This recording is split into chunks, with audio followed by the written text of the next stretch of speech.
tenglamalar yechishning al-Xorazmiy usuli mavzusida birinchi mavzu bor. Misollarni boshlaymiz. Ikkinchi mashq. Tenglama izlari 10 soni emasligini ko'rsatadi.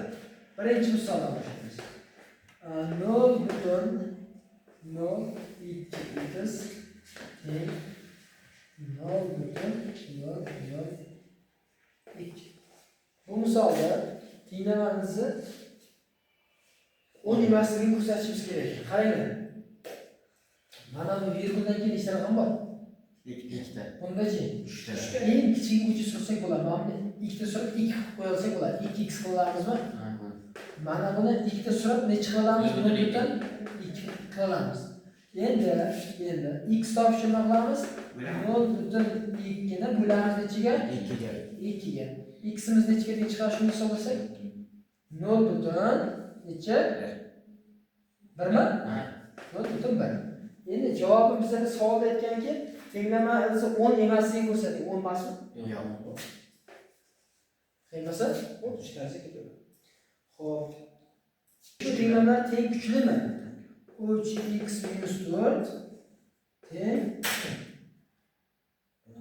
0 va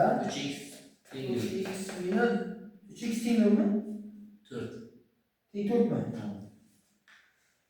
Xo'p, endi qarang, birinchi tenglama ishlaymiz. 3x teng -4 + 4 bo'ladi. X imizni ichiga tengman 4 taqsim ichiga 3 ga. Endi bundan x topadigan bo'lsak 4 taqsim 3 ga. Ikkosi bir xilmi? Demak, teng.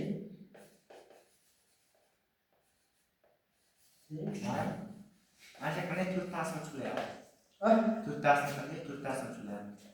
Misol uchun agar men 6 bo'lganda 6 ni 3 ga bo'laman. 2 taqsim qilmayman.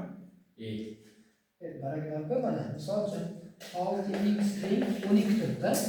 X topsa nima deysan? 6 bilamizmi? Necha bo'ladi? 2 bo'ladimi? 2 bo'ladimi? Ha, yaxshi 2 bo'ladi. Nima 6 ni 12 ga bo'lib 1 5 deyapsiz.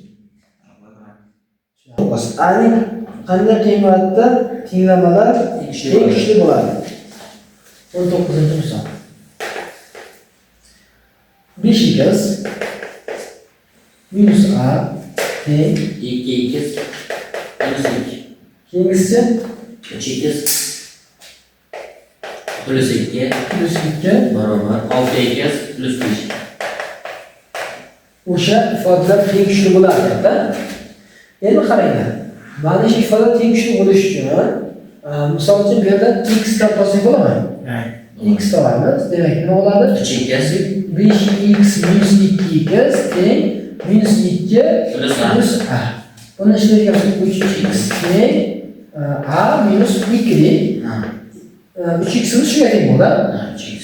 Xo'p, endi bundan ham xuddi shunday qilib mana topamiz, x topamiz. 3x yo'qmi? Bu yerga 2 turibdi, minus ichiga 5 edimi?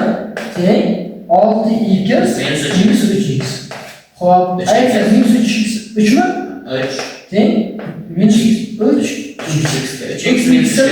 3x ga teng bo'lishi uchun mana bu joyga teng bo'lishi kerakmi? Endi bundan minus 3 imiz teng bo'lishi kerak. A minus ichiga 2 ga. A topishni bu yoqqa 2 ile plus 2 qo'ysangmi? Minus 1. Shunda nima bo'ladi? A teng minus 1. Xo'p, A teng minus 1. Tushunadi? Barcha bizlar yozamiz. Keyingi misol. 19 noma'lum sonni topilgan edi. 21-mashqda. Biz shuncha qilamiz, ha? Uchburchaklarimiz ichiga 55 gradus x 30 Endi mana shu yerda qisqacha ishlab qo'yaman. Ichki burchaklarimiz ichida 180 55 qo'shilgan x qo'shilgan necha? 31 teng 180. Ikkosi bir-biriga x imiz teng bo'ladi. Ikkosi bir-biriga qo'shilgan qancha bo'ladi? 87 mi? 86.